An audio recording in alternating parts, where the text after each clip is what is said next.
लैलतुल कद्र का जागना 1000 महीनों की इबादत से ज्यादा बेहतर है। 1000 महीने की इबादतें एक तरफ और उस रात की इबादत एक तरफ। 1000 महीनों को डिवाइड कीजिए 12 से। एक महीने में 12, एक साल में 12 महीने होते हैं ना, 12 से डिवाइड कीजिए। 83 या 84, 83 या 84 साल बनते हैं। एक रात का जाग लेना 83 या 84 साल की इबादत से बढ़कर शहरु रमजान अल्लज़ी उन्ज़िला फ़ीहिल कुरान। आप और दिनों में नमाजें पढ़िए, एक नमाज का सवाब 10 नमाज के बराबर। रमजान में 1 रकात का सवाब 70 रकात के बराबर। अल्लाह ने रमजान के महीने की इबादतों को बढ़ा दिया, इसलिए कि इस महीने के अंदर कुरान नाजिल हुआ। कुरान जिस महीने में नाजिल हुआ अल्लाह ने उसको सैयद शुहूर बना दिया। कुरान जिस शहर में नाजिल हुआ अल्लाह ने उसको उम्मुल कुरा बना दिया।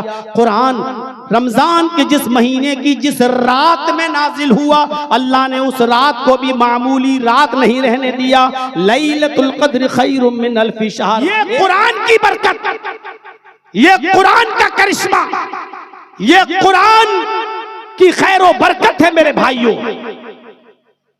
ये कुरान जो जिब्रील लेके आए, जिब्रील तौरात भी लाए, इंजील भी लाए, जबूर भी लाए, लेकिन जिब्रील का मकाम आम फरिश्ते की तरह था। जिब्रील का दर्जा कोई नहीं था, बस वो भी एक आम फरिश्ता थे। लेकिन जब कुरान लेकर आए और मुहम्मदुर रसूलुल्लाह के क़ल्ब अथर पर नाजिल किया गया तो कुरान की बरकत से अल्लाह ने जिब्रील को सैयदुल मलाइका बना दिया, तमाम फरिश्तों का सरदार बना दिया। अब जिब्रील मामूली फरिश्ता नहीं रहे, बल्कि अल्लाह ताला ने सैयदुल मलाइका बना दिया, तमाम फरिश्तों का सरदार बना दिया। कुरान जिस नबी के ऊपर उतरा अल्लाह ने उस नबी को इमामुल अंबिया, तमाम पैगंबरों का इमाम बना दिया, तमाम पैगंबरों का इमाम। और शॉर्ट में एक जुमला कह दूं, कुरान जो पढ़ते हैं या कुरान जो पढ़ाते हैं दुनिया की सबसे बेहतरीन मखलूक। अल्लाह के रसूल ने कहा खैरुकुम मन तअल्लमल कुरान व अल्लमह। तुम में सबसे बेहतर लोग वो हैं, सबसे अच्छे लोग वो हैं जो कुरान को खुद सीखते हैं और दूसरों को सिखाते हैं। सीखने वाले भी सबसे अच्छे और सिखाने वाले भी सबसे अफजल। गौर करो इस सफ़े हस्ती पर। बहुत से लोग केमिस्ट्री भी पढ़ाते हैं, फिजिक्स भी पढ़ाते हैं, बायो भी पढ़ाते हैं, साइंस भी पढ़ाते हैं, मैथ भी पढ़ाते हैं। उनसे कोई शिकायत नहीं है मेरे भाइयों, आप गलत नहीं करते हैं, अच्छी बात है। लेकिन दुनिया के सबसे बेहतर इंसान वो हैं जो कुरान सीखते भी हैं और सिखाते भी हैं। इसलिए कि जो कुरान सीखेगा, जो सिखाएगा, उसका ऑटोमेटिकली ताल्लुक उसका कांटेक्ट फिजिक्स से भी होगा, केमिस्ट्री से भी होगा, फलकियात से भी होगा, बायो से भी होगा, साइंस से भी होगा, मैथ से भी होगा। क्योंकि कुरान तमाम उलूम का सरचश्मा है, सारे उलूम कुरान से निकलते हैं मेरे भाइयों। एक मैथ का जानकार जब कुरान पढ़ता है तो पूरा कुरान उसको मैथमेटिक्स की किताब नजर आती है। एक साइंस का जब कुरान पढ़ता है तो उसको पूरा कुरान साइंस की किताब नजर आती है। एक बायो पढ़ने वाला जब कुरान को पढ़ता है तो उसको पूरा कुरान बायो नजर आता है। मेरे भाइयों, कुरान सारे उलूम का सरचश्मा है। जिसने पढ़ा इज़ा समाउन फतरत, जब आसमान फट जाएगा, तो माहिर फलकियात ने रिसर्च करके कहा कि कुरान बिल्कुल सच्ची किताब है, एक दिन आसमान फटेगा। जिस साइंटिस्ट ने पढ़ा कुरान में लिखा इज़ा शम्सु कुव्विरत, जब सूरज को लपेट दिया जाएगा। सूरज को लपेटने का मतलब सूरज की गर्मी को लपेटना, यानी धीरे धीरे सूरज लपेट दिया जाएगा, यानी उसकी रोशनी कम होती चली जाएगी, कम। और आज भी साइंस यही कहती है कि सूरज की गर्मी धीरे धीरे कम हो रही है। और जितनी गर्मी सूरज की कम होती है, जमीन अपने ऊपर इंसानों को जिंदा रखने के लिए, अनाज और गल्ले को जिंदा रखने के लिए सूरज की मकनातीसी कशिश इस जमीन को उतना अपने ऊपर खींच लेती है। देख रहे हैं आप, ये आज की साइंस कह रही है सूरज जितनी गर्मी कम करता है, जमीन उतनी गर्मी हासिल करने के लिए सूरज की मकनातीसी कशिश, सूरज की चुंबक वाली कशिश जमीन को अपने ऊपर खींच लेती है। एक दिन सूरज की गर्मी कम होते होते जब कब होती जाएगी और जमीन ऊपर की तरफ बढ़ती जाएगी, और एक दिन ऐसा आएगा कि सूरज की गर्मी बिल्कुल कम हो जाएगी और जमीन ऊपर होते होते इतने ऊपर पहुंच जाएगी कि सूरज और जमीन के दरमियान सिर्फ 1 मील का फासला रह जाएगा। इसी को अल्लाह के नबी ने फरमाया, तकूनु शम्सु यौमल क़यामत का मिक़दार मील, कयामत के दिन ये सूरज 1 मील के फासले पर होगा। सूरज अपनी गर्मी धीरे धीरे कम करता जा रहा है और सूरज की मकनातीसी कशिश इस जमीन को धीरे धीरे ऊपर की तरफ खींचती जा रही है। ये आज की साइंस ने रिसर्च करके बता दिया। 1400 साल पहले कुरान ने जो कहा था, आज माहिरीन फलकियात इस नतीजे पर पहुंच रहे हैं कि कुरान बिल्कुल सच्ची किताब है। कुरान ने 1400 साल पहले ज़कात देने का हुक्म दिया और ज़कात का जो सिस्टम बताया अल्लाह के नबी ने, हैं? आप गौर कीजिए, बहुत आसान है। साहिब हैसियत हो, इस्तिताअत हो, हमने कह दिया 40 रुपए में 1 रुपया, 100 रुपए में 2.5 रुपए, 1000 रुपए में 25 रुपए, 1 लाख में 2500 रुपए। हम बहुत आसानी के साथ इसका हिसाब किताब जोड़ के बता देंगे। लेकिन अगर कल अल्लाह ताला अडानी को या अंबानी को इस्लाम की दौलत से माला माल कर दे तो बताइए इसकी कितनी ज़कात निकलेगी? जरा कोई जाहिल जोड़ के बताए। अब अडानी जी की करोड़ों अरबों खरबों तो है नहीं, कितनी है ये आप अंदाजा लगा सकते हैं। जब तक आप मैथ नहीं पढ़ेंगे तब तक उसकी ज़कात का हल कैसे निकालेंगे? आज आप अपने मामूली हिसाब किताब के लिए, अपनी 2, 4, 5 फैक्ट्री के हिसाब किताब के लिए आप सीए रखते हैं, चार्टर अकाउंटेंट रखते हैं। मैं ऐसे बंबई के बहुत से सेठों को जानता हूं जो अपनी ज़कात के हिसाब किताब के लिए भी सीए रखते हैं कि कितनी इनकम हुई, कितना हिसाब आया, कितनी ज़कात देना है, हमें जोड़ के बताइए।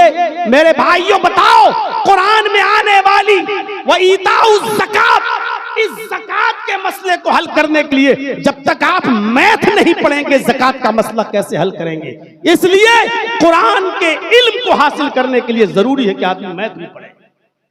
कौन कहता है कि इस्लाम दुनियावी तालीम से आपको रोकती है? आपके पास जमीनें भी हैं, जायदाद भी है, कारोबार भी है, फैक्ट्री भी है, आप मर गए, आपके बेटे भी हैं, बेटियां भी हैं, आपकी माँ भी जिंदा है, आपकी बहन भी है। आपके मरने के बाद अब आपकी वरासत कैसे तकसीम होगी? किसी का 1/2, किसी का 1/4, किसी का 1/6, किसी का 1/8। जब तक आप मैथ नहीं पढ़ेंगे तब तक आप अपनी प्रॉपर्टी, जमीन और जायदाद का बंटवारा नहीं कर सकते हैं। इल्मुल फराइज को सीखने के लिए आपको मैथ भी पढ़ना पड़ेगी। इसलिए कुरान और हदीस आपको दुनियावी तालीम हासिल करने से नहीं रोकती है। इसलिए मदरसों में आप दीन के साथ साथ दुनियावी तालीम का हासिल करना भी बहुत जरूरी है। हमारे उत्तर प्रदेश के अंदर तो बुलडोजर चलाए जा रहे हैं मदरसों पर, और आपने देखा होगा 4-5 दिन से आज तक और NDTV और भारत जी न्यूज हमारे पीछे हाथ धोकर नहीं, नहा धो के पड़ा हुआ है।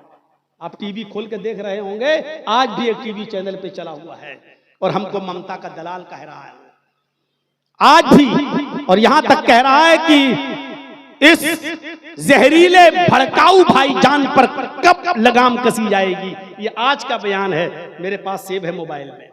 आज भी टीवी चैनल वाले जब जब बंगाल का चुनाव आएगा तब तक हमारी पुरानी तकरीरें उठाकर पेश करेंगे और दिखाएंगे, क्योंकि उनको हिंदू मुस्लिम करना है, क्योंकि उनको उन्हीं हड्डियों पे पलना है जो उनको डाली गई है।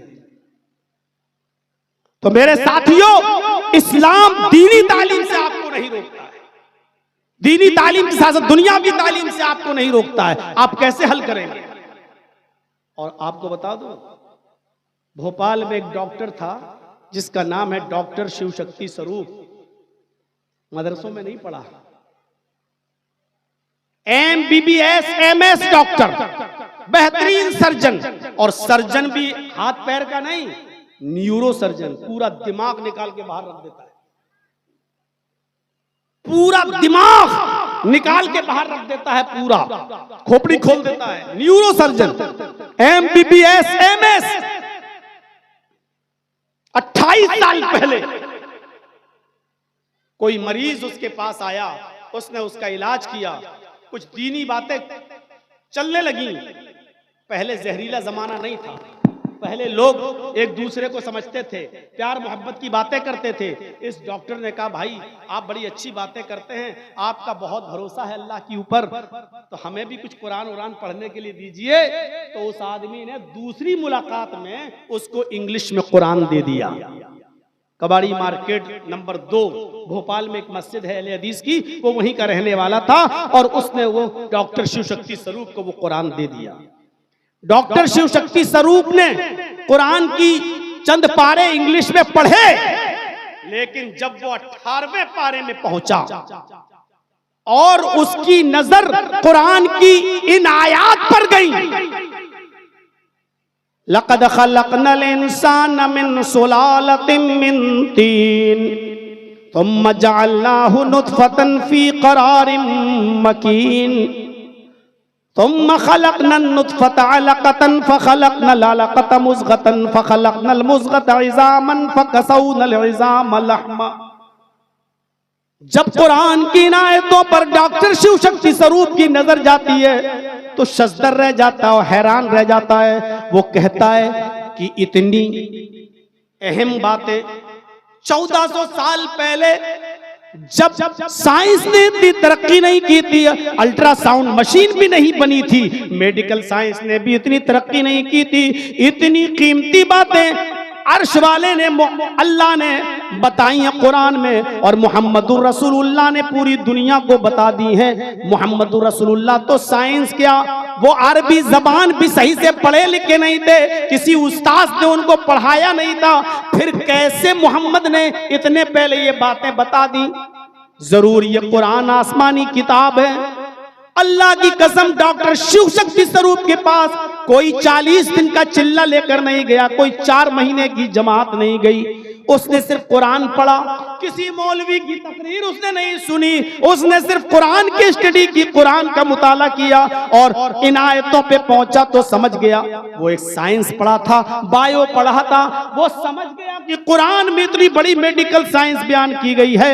ये 1400 साल पहले जो मोहम्मदुर रसूलुल्लाह बता रहे हैं, ये चीजें मोहम्मद कैसे बता सकते हैं, जबकि ये चीजें तो आज अल्ट्रासाउंड बताता है, आज हमारी मशीन बताती है।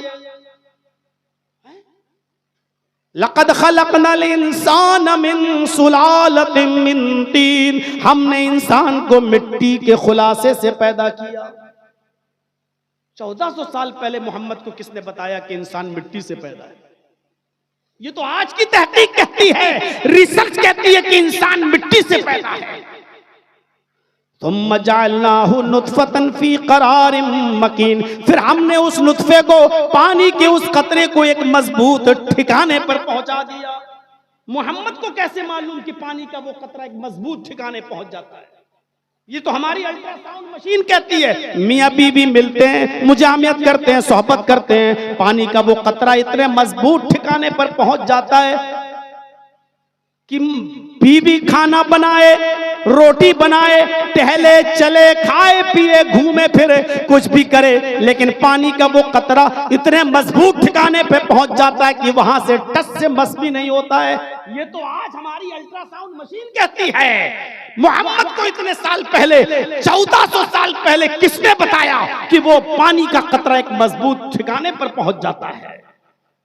उसने आगे पढ़ा, सुम्मा खलक़नन नुत्फ़ता अलक़तन, फिर हमने उस नुत्फे को, उस पानी के कतरे को जमा हुआ खून बना दिया।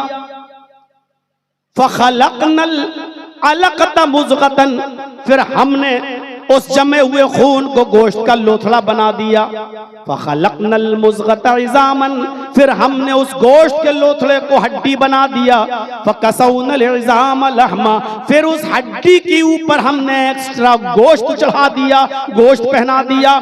शिव शक्ति स्वरूप कहता है बिल्कुल ऐसे ही बच्चा जब मां के पेट में बनता है तो यही कंडीशन होती है। पानी का वो कतरा पहले जमा हुआ खून बनता है, उसके बाद गोश्त का लोथड़ा बनता है, फिर गोश्त का लोथड़े का हड्डी बनता है, फिर हड्डी के बाद उसके ऊपर गोश्त पहनाया जाता है, गोश्त चलता है।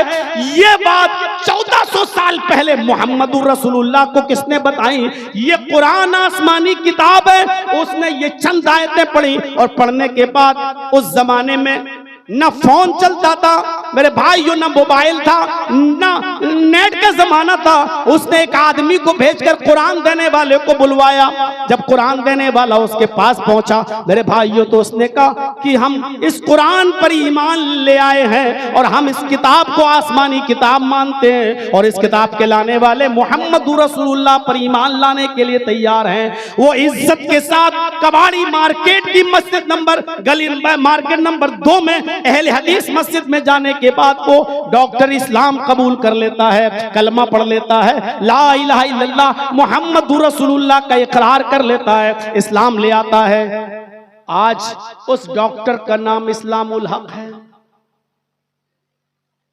उसकी बीवी भी इस्लाम लाई, उसका नाम खदीजा है। उसकी बेटी भी अब एमएस कर रही है, डॉक्टर बन चुकी, एमबीबीएस कर चुकी, एमएस कर रही है। उसकी बेटी आखिरी साल है, लेकिन मजाल कि वो ऐसी बेपर्दगी के साथ चली जाए। स्कूटी चलाती जरूर है, लेकिन हाथों में ग्लव्स, पैरों में सॉक्स, चेहरे पे जिस्म पर आबा, चेहरा छिपा। आज भी वो इसी हाल में अपने भोपाल के कॉलेज में इसी कंडीशन में बैठती है। उसके ऊपर भी हिजाब का मुद्दा उठा, लेकिन उसने हाई कोर्ट से आदेश ले लिया है कि नहीं, जिस लिबास में इसकी आजादी है, ये जिस तरह जिस देश में आना चाहे इसको कोई नहीं रोक सकता है। उसके पास हाई कोर्ट का आदेश है। हमारी लड़कियां क्या पर्दा करेंगी?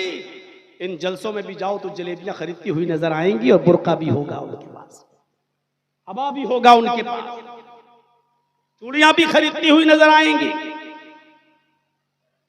मेरे प्यारे साथियों, कहना यह चाहता था कि कोई जरूरी नहीं कि मदरसों में पढ़कर ही कोई अच्छा इल्म हासिल करे और वही लोगों को इस्लाम की दावत देगा। नहीं, डॉक्टर शिव शक्ति स्वरूप ने कुरान पढ़ा, इंग्लिश जानता था, बायो पढ़ा था, साइंस पढ़ा था, इसलिए अच्छी तरीके से समझ गया।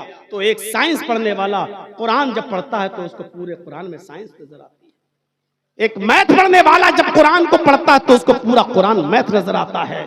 फिजिक्स पढ़ने वाला जब कुरान को पढ़ता है तो उसको पूरा कुरान फिजिक्स नजर आता है। केमिस्ट्री पढ़ने वाला जब कुरान को पढ़ता है तो उसको पूरा कुरान केमिस्ट्री नजर आता है। मेरे भाइयों, अंदाजा लगाइए, इसीलिए अल्लाह के नबी ने फरमाया खैरुकुम मन तअल्लमल कुरान व अल्लमा, दुनिया में सबसे बेहतर लोग वो हैं जो कुरान को पढ़ते हैं और पढ़ाते हैं, सीखते हैं और सिखाते हैं। इसलिए कि कुरान तमाम उलूम का सरचश्मा है, तमाम उलूम का सरचश्मा। हमें कुरान के इल्म में मजबूती हासिल करना है और इसीलिए दीनी तालीम लड़कों के साथ साथ लड़कियों को भी जरूरी है और लड़कियों को भी दीन के साथ साथ दुनियावी तालीम से भी नवाजिए। अल्लाह के नबी सल्लल्लाहु अलैहि वसल्लम, बुखारी पढ़ेंगे आप तो आप मर्दों को जब खिताब करते थे तो अल्लाह के रसूल ने लेडीज के लिए, ख्वातीन के लिए भी हफ्ते में एक दिन मुतय्यन कर रखा था और आप ख्वातीन में जाते थे और उनको नसीहतें किया करते थे, उनको दीन सिखलाया करते थे। इख्तिलात से बचाया है। कोशिश ये कीजिए कि लड़के और लड़कियां एक साथ बैठ के न पढ़ने पाए।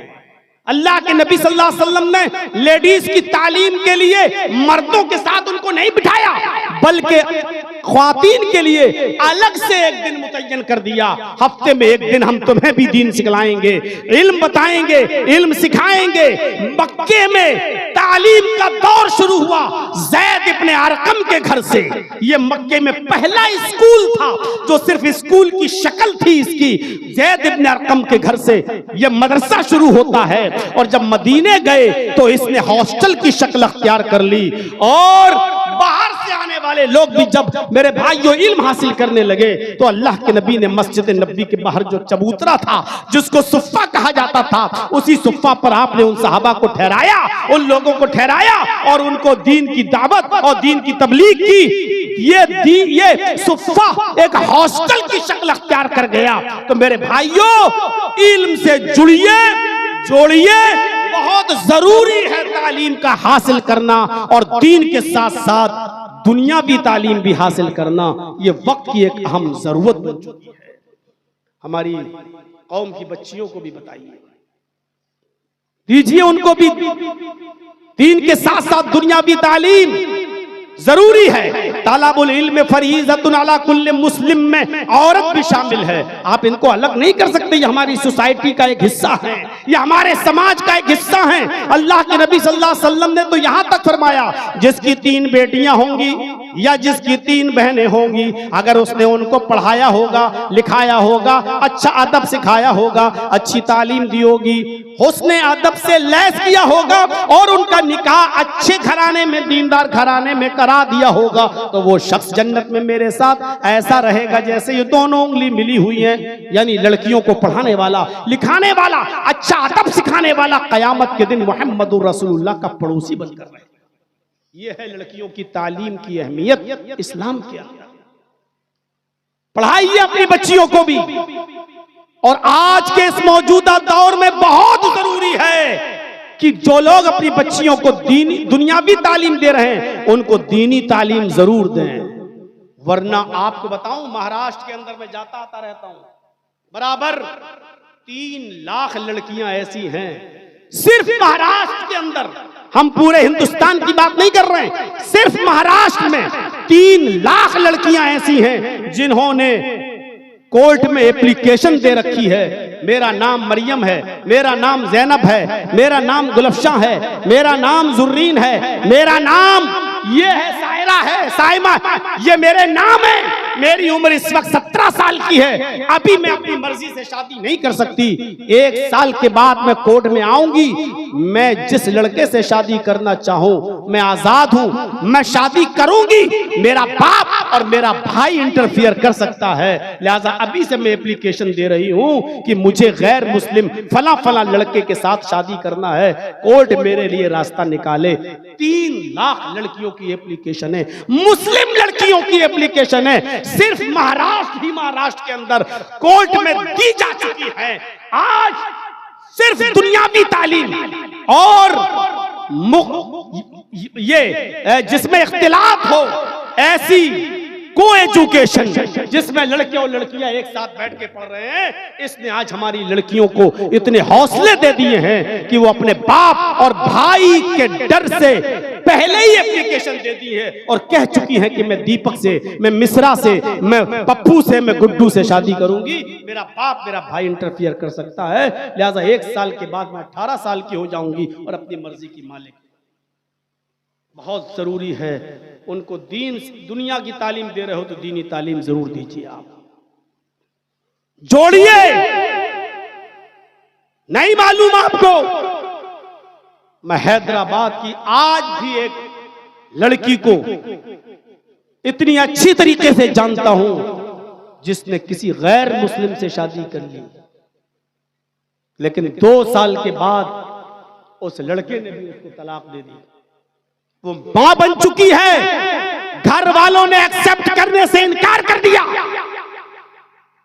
उस हिंदू लड़के का भी परिवार, उसका समाज, उसका मुआशरा भी अब उस लड़की को नहीं रख रहा है। उस लड़की का बाप जर्जीत से मिल चुका है हैदराबाद के अंदर। आज वो लड़की तवाइफ के कोठे पर बैठकर अपना जिस्म बेच रही है, मजबूर हो चुकी है वो लड़की। मैं उस लड़की का ना नाम बताऊंगा ना उसके बाप के नाम का जिक्र करूंगा। इतना बता देना चाहता हूं मेरी कौम की बच्चियों, होशियार रहो, ये तुम्हें अपने घर की बहू नहीं बनाएंगे। होशियार रहो, इनका इरादा सिर्फ तुम्हारे जिस्मों से खेलकर एक मुद्दत तक इस्तेमाल करके बेयारो कार छोड़ देने का है। तुम्हारा मजाक बनाया जाएगा, तुम्हें तुम्हारा बाप भी एक्सेप्ट नहीं करेगा और तुम्हें वो समाज भी एक्सेप्ट नहीं करेगा जो आज तक अपने दलित समाज को एक्सेप्ट करके हिंदू न कह सका हो, वो आपको हिंदू समाज में एक्सेप्ट करेगा। जो आज अपने हिंदू भाइयों को, दलितों को मुकम्मल दर्जा न दे सके हो हिंदू का, वो आपको मुसलमान से हिंदू धर्म अपनाने के बाद आपको वो हिंदू मान लेंगे? नहीं, इस वहमो ख्याल में मत रहिएगा, आप बहुत बड़े धोखे में हैं। इन बच्चियों को दुनियावी तालीम के साथ साथ दीनी तालीम दीजिए कि mother's lap is first college for children, माँ की गोद ये बच्चे का पहला मदरसा होती है। दीन का इल्म हासिल करने के बाद ये बच्चियां निकलेंगी तो पूरे समाज के लिए और अपने बच्चों के लिए मेरे भाइयों एक मशाले राह बनेंगी। क्योंकि एक मर्द, एक आदमी खुद अपने को फायदा पहुंचा सकता है, लेकिन एक औरत पूरे खानदान की इस्लाह करती है। अब्दुल कादिर जिलानी बगदादी रहमतुल्लाह अलैह बहुत बड़े एक बुजुर्ग गुजरे हैं मेरे भाइयों, अच्छा नाम लिया जाता है। इनकी किताब बुनियतुत तालिबीन पढ़ने के लायक है। मेरे प्यारे साथियों, पढ़िए। 12 साल के थे, काफिले में निकलते हैं, चोरों ने और डाकुओं ने लूट लिया। इनके पास आया, पूछा तुम्हारे पास भी कुछ है? जवाब दिया हाँ, 40 अशरफियां। कहाँ हैं? मेरे कुर्ते में यहां सिली हुई हैं। फाड़ के देखा तो 40 अशरफियां। कहा बेटा ये तो बहुत अंदर सिल दी थी तुम्हारी माँ ने, फिर तुमने मुझे बता क्यों दिया? अब्दुल कादिर जिलानी ने कहा कि चलते वक्त मेरी माँ ने मुझे नसीहत की थी कि बेटे झूठ कभी जिंदगी में मत बोलना, हालात कितने नागुफ्ताबे हों, कभी झूठ मत बोलना। इसलिए मैं अपनी माँ की बात नहीं कर सकता था, मैंने झूठ नहीं बोला। डाकुओं के सरदार पर इतना अच्छा असर पड़ा कि कहा ये बच्चा अपनी माँ का इतना कहना मानता है, हम तो अपने रब का कहना ही नहीं मानते। सारे लोगों का सामान जो लूटा था वापस कर दिया और खुद से तौबा इस्तिग़फ़ार किया और बाकायदा दीन के सिपाही बन गए वो चोर, वो लुटेरे। एक छोटे से बच्चे को ऐसा किरदार, ऐसा बनाने में उसकी माँ का किरदार रहा। तो माँ अपने बच्चे को नेक बनाती है, माँ अपने बच्चे की बेहतर तरबियत करती है। इसके बरक्स सुल्तान डाकू की माँ को देख लो, जब फांसी दी जा रही थी सुल्तान डाकू को तो कहा कि तेरी आखिरी तमन्ना क्या है? तो कहा मुझे मेरी माँ से मिलना है। माँ को बुलाया गया, कहा ले ये तेरी माँ आ गई, मिल ले, अब भी कोई तमन्ना बाकी है? कहता है हाँ। कहा क्या? कहा मुझसे पहले मेरी माँ को फांसी दो। हैं? ये क्या बात है? कहा मुझे इतना बड़ा डाकू बनाने में मेरी माँ का किरदार है। मैं 5 साल का था, मेरी माँ ने मुझे सिक्का दिया, बेटा अंडा लेकर आओ। मैं अंडा लेने गया, अंडे वाले ने मुझे अंडा दिया, कहा बेटा पैसे? मैंने कहा अभी तो दिए हैं आपको पैसे। उसने सोचा कि बच्चा है, झूठ थोड़ी बोलेगा, मैं ही भूल गया हूँगा पैसा लेने में। जाओ बेटा, ठीक है दे दी तो कोई बात नहीं। मैं जब अपनी माँ के पास पहुंचा तो मैंने अंडा भी दिया और वो सिक्का भी। माँ ने कहा कि ये तो सिक्का मैंने अंडा खरीदने के लिए दिया था। कहा माँ मैंने दुकानदार से झूठ बोल दिया। मेरी माँ ने मुझे पीठ थपथपाई, का बेटा तूने इस गरीबी में मेरा बहुत भला किया, अब ये एक सिक्का शाम के खाने के लिए भी काम आ जाएगा। मेरी माँ ने पीठ थपथपाई। फिर मैं धीरे धीरे छोटी छोटी चोरियों से बड़ी बड़ी चोरी करने लगा। फिर मैं बहुत बड़ा डाकू बन गया। फिर इतना बड़ा डाकू बना कि सरेआम जो माल हमें नहीं देता था उसका मर्डर कर देता था, कत्ल कर देता था और उसका माल छीन लेता था। बिलाखिर पकड़ा गया, कोर्ट से मुझे फांसी की सजा सुनाई गई। अब मुझे फांसी हो रही है, मुझे फांसी के तख्ते पर पहुंचाने वाली ये मेरी माँ है। अगर पहले दिन जब अंडा चोरी करके लाया था उसी वक्त ये मेरे चेहरे पर थप्पड़ मारती और मुझे लेकर दुकानदार के पास जाती, उसका पैसा वापस करती और कहती कि मेरे बेटे से गलती हो गई, आज के बाद ऐसा नहीं होगा, और उसी वक्त मुझे थप्पड़ मारा होता तो आज मैं इतना बड़ा डाकू नहीं बनता, इतना बड़ा चोर नहीं बनता। मुझे इस फांसी के तख्ते पर चढ़ाने वाली मेरी माँ है, पहुंचाने वाली मेरी माँ है। मेरी कौम की बेटियों, पिलाने वाली माँ का किरदार अदा करो, और ऐसा किरदार तुम्हें मदरसों में पढ़ने के बाद ही तुम कर सकती हो, क्योंकि तुम्हें दीन का इल्म होगा, तुम्हें कुरान का इल्म होगा, तुम्हें हदीस का इल्म होगा। जैसे मुस्तद अहमद में उस सहाबिया का वाक़या आया है कि जब वो बच्चा जनती है, उसके घर में बच्चा पैदा हुआ, और जब वो बच्चा पेशाब करता था, उसकी माँ उसकी शर्मगाह पे पानी डाल देती थी। बच्चा जब पहले दिन पेशाब करने के लिए गया तो पानी का बर्तन साथ में ले गया। उसको मालूम नहीं था इस्तिंजा कैसे किया जाता, उसको मालूम नहीं था शर्मगाह किस हाथ से पकड़ी जाती और पानी का बर्तन किस हाथ से पकड़ा जाता। उसने पेशाब किया नाली के किनारे बैठकर और पानी अपने शर्मगाह पे डाल लिया, क्योंकि उसने अपनी माँ को ऐसा करते हुए देखा था। माँ दूर से देखती है, आसमान पे नजर डालती और कहती है, अल्लाह मैं कामयाब हो गई, मैं अपने बेटे को जो सिखाना चाहती थी मैंने सिखा दिया, अपने बेटे को जो तरबियत देना चाहती थी वो तरबियत मैंने अपने बेटे को दे दी। आजकल की माएं अपने 8 और 10-10 साल के बच्चों की पैंट की चेन खोलकर नालियों पे खड़े होकर पेशाब करवाती हैं। स्कूलों में, यूनिवर्सिटियों में आपको दुनियावी इल्म तो मिल जाएगा लेकिन तरबियत नहीं मिलेगी। आज भी कॉलेज और यूनिवर्सिटी से पढ़ने वाले हजारों बीकॉम और एमकॉम, बीएससी और एमएससी करने वाले, पीएचडी करने वाले आपको ऐसे मिलेंगे जो सड़क के किनारे खड़े होकर नालियों के पास पैंट की चेन खोलकर गधे या कुत्ते की तरह तुम्हें पेशाब करते हुए नजर आएंगे। स्कूलों से उनको मेरे भाइयों एजुकेशन तो मिल गई लेकिन तरबियत नहीं मिली, और तरबियत माँ की गोद से मिलती है और माँ ऐसी मदरसों में तैयार होती हैं। इसलिए अपनी बच्चियों को दीन की तालीम भी दीजिए और दुनियावी तालीम से भी आरास्ता और पैरास्ता कीजिए। लेकिन दीनी इल्म के साथ साथ हमें दुनियावी इल्म की भी उतनी ही जरूरत है। इसलिए कोई आज हमारी तकरीर को ये न समझे कि मैं सिर्फ कुरान और हदीस का इल्म हासिल करने के लिए आपसे कह रहा हूं। हमारी बातों में अभी बातें आगे बढ़ेंगी। इल्म दीन के साथ साथ दुनियावी इल्म भी उसमें शामिल है। और जब कोई शख्स कुरान का इल्म हासिल करेगा तो उसको दुनियावी इल्म की जरूरत पड़ेगी ही पड़ेगी। बगैर दुनियावी इल्म के वो कुरान को नहीं समझ सकता। वो बातें बाद में आएंगी। इल्म की अहमियत का अंदाजा आप इस बात से लगाएं कि इल्म की अहमियत वुजदान से पता चल जाती है। अब आप समझ रहे होंगे ये वुजदान कौन सी बला है। अपने आप से एक जाहिल आदमी हो, अंगूठा टेक हो, दस्तखत भी करना ना जानता हो, किसी स्कूल में, मकतब में, प्राइमरी स्कूल में भी उसने पढ़ा ना हो, पूरी तरीके से जाहिल हो, लेकिन अगर आप उस अनपढ़ से, उस जाहिल से भी अगर आप ये कह दें कि तू बहुत बड़ा जाहिल है, अबे कितना बड़ा जाहिल है, तो देखिए अभी आपे से बाहर हो जाएगा, गुस्से से आग बगोला हो जाएगा,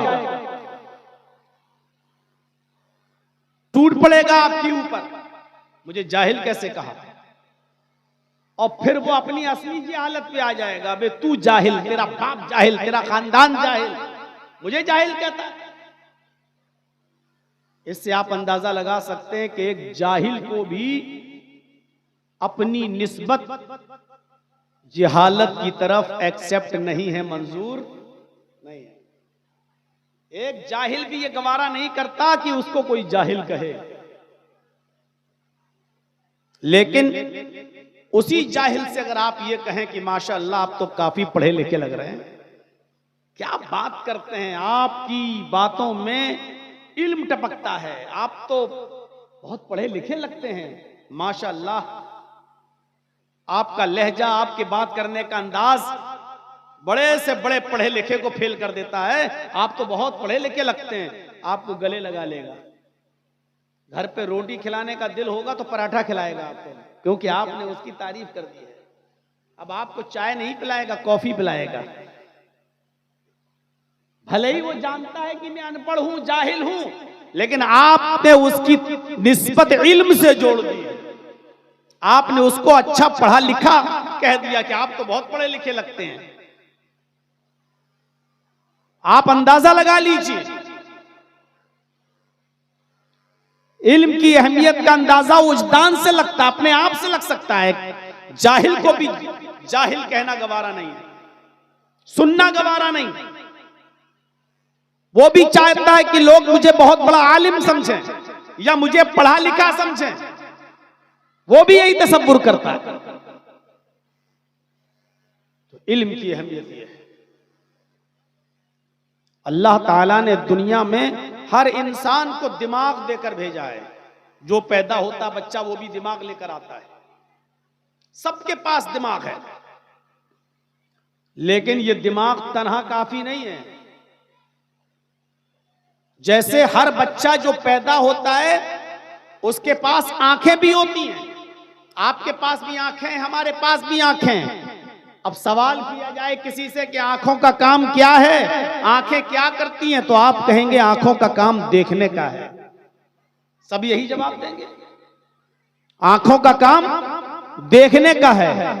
लेकिन मैं अगर आपसे ये कहूं, अगर आंखों का काम देखने का है और आंख देखने का काम करती है, जर्जीस के सामने जितने लोग इस जामिया सल्फिया के ग्राउंड में बैठे हुए हैं सब दिखाई दे रहे हैं। थोड़ी देर के लिए जनरेटर बंद कर दिया जाए, लाइटें बंद कर दी जाएं, ट्यूब लाइट ऑफ कर दी जाएं और बिल्कुल अंधेरा कर दिया जाए, तो ना आप मुझे देख पाएंगे ना मैं आपको देख पाऊंगा। अगर आंख का काम देखने का है तो फिर आंख ये काम करना बंद क्यों कर देती है? भाई आंख तो देखने का काम करती है, लेकिन लाइट बंद कर दी जाए तो ना आप हमें नजर आएंगे ना मैं आपको नजर आऊंगा। तो इसका मतलब ये हुआ आंख देखने का काम तो करती है, लेकिन इस आंख को भी खारिजी रोशनी की, आउटसाइड से भी एक रोशनी की जरूरत है। जब तक वो रोशनी इस आंख को नहीं मिलेगी, आंख भी देखने का काम नहीं कर सकती। इसी तरीके से दिमाग का काम सोचने का है, लेकिन तन्हा दिमाग काफी नहीं है। इस दिमाग को भी सोचने और समझने के लिए खारिजी चीज की जरूरत है, और वो चीज है इल्म। जिस तरह आंख खारिजी रोशनी के बगैर देख नहीं सकती, उसी तरीके से ये हमारी अक्ल, हमारा दिमाग बगैर इल्म के उसके असली नताइज तक नहीं पहुंच सकता है। इस दिमाग को भी अक्ल की जरूरत है। इसीलिए कुरान करीम ने बार बार कहा है, अफला याकिलून अफला ताकिलून, क्या तुम्हें अकल नहीं है, क्या तुम्हें शऊर नहीं है, क्या तुम अकल से काम नहीं लेते हो, क्या तुम गौर व फिक्र नहीं करते हो? बार बार कुरान की आयतें पढ़ेंगे आप, बार बार कुरान कह रहा, क्या तुम्हारे पास अकल नहीं है? क्या तुम अकल से काम नहीं लेते हो? क्या तुम सोचते नहीं हो? क्या तुम्हें इस बात का इल्म नहीं है? यानी इस दिमाग को भी सोचने और समझने के लिए इल्म की जरूरत है।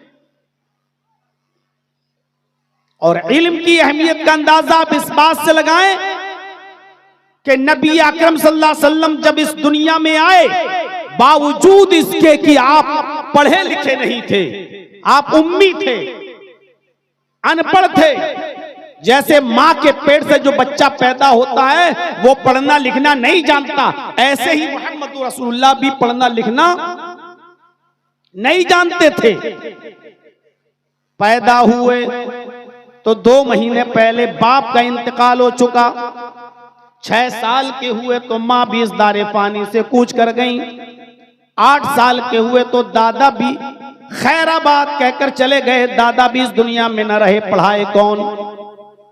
और जिस माहौल में आप पैदा हुए अरब के मक्के में, उस वक्त मक्के के इल्म की पोजीशन, इल्म का स्टेटस ये था कि पूरे मक्के में 17 या 18 लोगों से ज्यादा कोई पढ़ना लिखना नहीं जानता।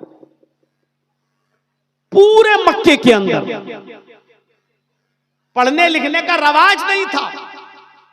जैसे मां के पेट से बच्चा पैदा होता है, उन लोगों को उसी तरीके से अनपढ़ रहने में फख्र होता था कि मैं वैसे हूं उम्मी।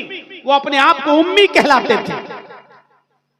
कुरान ने मोहम्मदुर रसूलुल्लाह को भी फरमाया कि हमने उम्मियों के अंदर एक रसूल भेजा, उन्हीं में से हुवल्लज़ी बअस फिल उम्मीईन रसूलन मिनहुम। अल्लाह वो है कि जिसने अनपढ़ों के अंदर एक रसूल भेजा, उन्हीं में से, उम्मियों के अंदर एक रसूल भेजा, उन्हीं में से। इससे पता चलता है कि अरब का मिजाज और मक्के का मिजाज अनपढ़ रहने का था। पूरे मक्के में 17 और 18 से ज्यादा, 17 या 18 लोगों से ज्यादा कोई पढ़ना लिखना नहीं जानता था।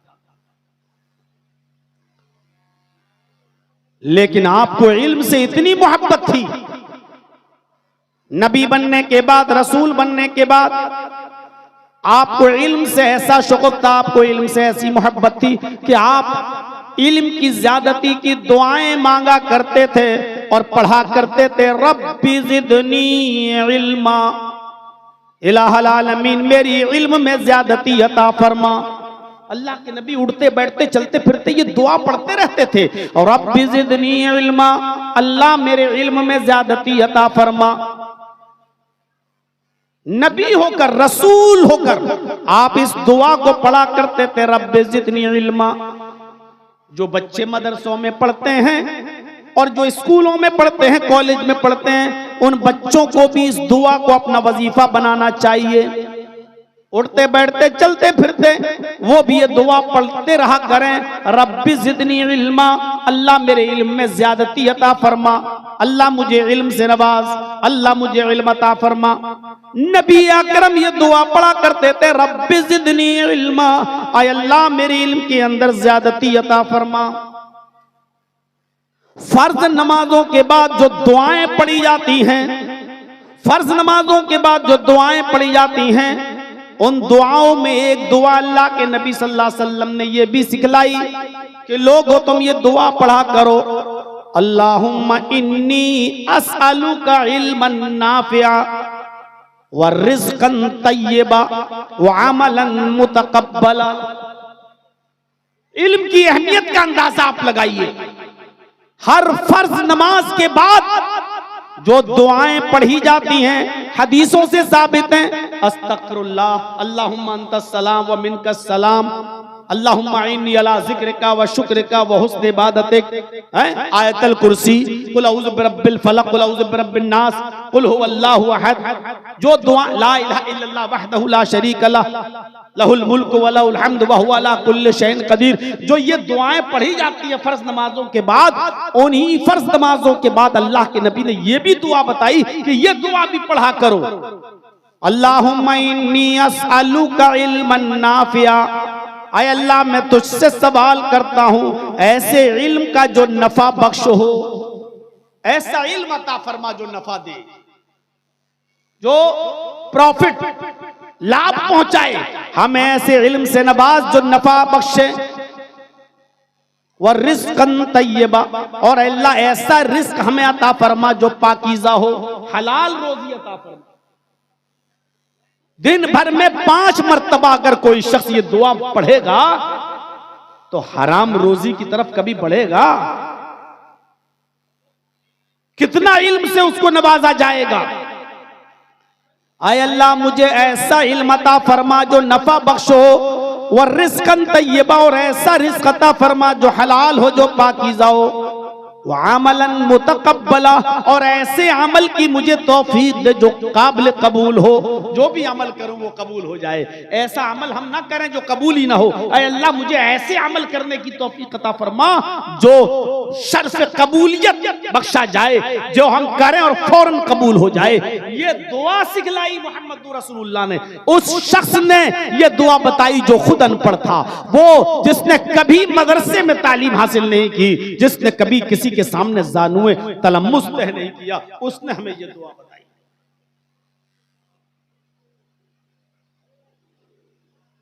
और एक इल्म से उसने बचाया भी।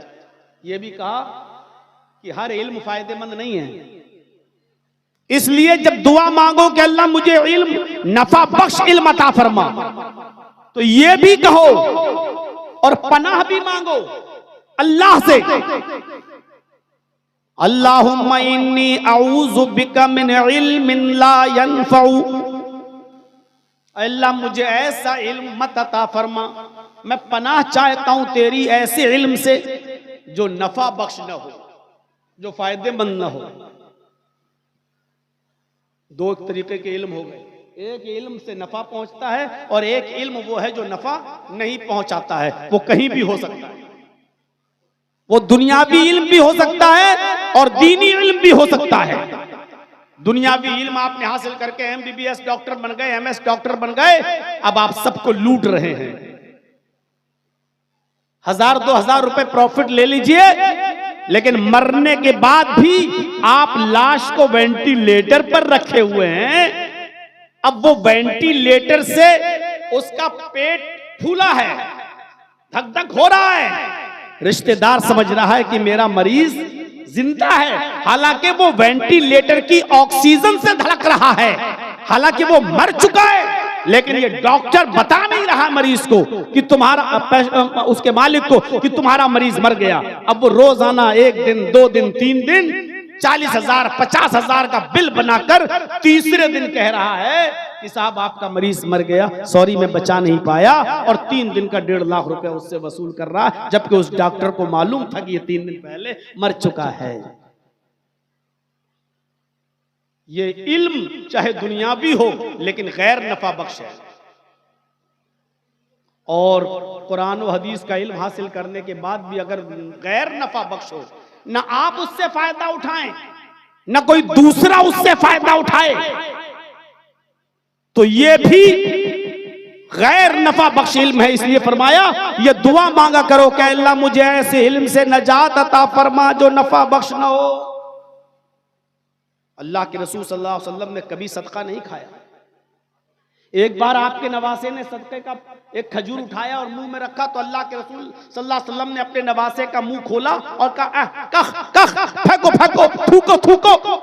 हजरत हसन या हुसैन ने उसको थूक दिया। आपने फरमाया सदका आले रसूल पर हराम है, हमारी नस्ल, हमारे खानदान, हमारे अहले बैत में कोई भी सदका नहीं खा सकता है, निकालो इसको। और सदका हर उस शख्स के लिए हराम करार दे दिया जो गैर जरूरतमंद हो, जिसको जरूरत नहीं। क्या आज बड़े बड़े मौलवी सदका नहीं खा रहे हैं? आइए आप, हम वेस्ट यूपी के, मगरबी यूपी के अमीर हैं, तस्दीक देते हैं, तौसिया लिखते हैं। कितने ऐसे लोगों को हम पकड़ते हैं जिनके यहाँ कोई इदारा नहीं है और वो अपने इदारे के नाम चंदा कर रहे हैं। फोन लगा के पूछता हूं तो पता चला कि उस बस्ती में कोई इलाका, कोई इदारा ही नहीं है। मेरे भाइयों, इल्म चाहे दीनी हो, अगर वो नुकसान पहुंचाने के लिए आप या गलत इस्तेमाल कर रहे हैं तो वो चीज गलत है। और किसी ने पूछा था कि दुनिया में सबसे ज्यादा ताकतवर चीज क्या है? जवाब दिया लोहा। कहा सही बोले हो, लोहे से भी ज्यादा ताकतवर चीज क्या है? जवाब दिया आग, जो लोहे को पिघला देती है। हाँ ठीक है। आग से भी ज्यादा ताकतवर भी कोई चीज है? जवाब दिया हाँ, पानी, जो आग को भी बुझा देती है। अच्छा, पानी से भी ज्यादा ताकतवर कोई चीज है? तो जवाब दिया हाँ, इंसान, जो पानी भी पी जाता है। कहा इंसान से भी ज्यादा ताकतवर कोई चीज है? तो जवाब दिया हाँ, मौत, जो इंसान को भी खा जाती है। कहा मौत से भी ज्यादा ताकतवर कोई चीज है? जवाब दिया हाँ, सदका, जो मौत को टाल देता है। अच्छा, सदके से भी ज्यादा ताकतवर कोई चीज है? तो उस आदमी ने जो मौलवी से जलता था वो बोला हाँ। का क्या? का सदक़े से भी ज्यादा ताकतवर चीज है मौलवी जो सदका भी खा जाता है। जलता था वो मौलवी से। का सदक़े से भी ज्यादा ताकतवर चीज है कोई? कहा क्या? का मौलवी जो सदका भी खा जाता है। उसने कहा देखो दुनिया की सबसे ज्यादा ताकतवर चीज मौलवी है। मैं ऐसे दिल जले इंसान को बताना चाहता हूं कि मौलवी भी गलत हो सकता है, डॉक्टर भी गलत हो सकता है, दीन की तालीम हासिल करने के बाद भी आदमी बिगड़ सकता है और दुनियावी तालीम हासिल करने के बाद भी आदमी बिगड़ सकता है। कसूर तालीम का नहीं है, कसूर हुसूले इल्म को गलत तरीके से गलत नीयत से हासिल करने का है।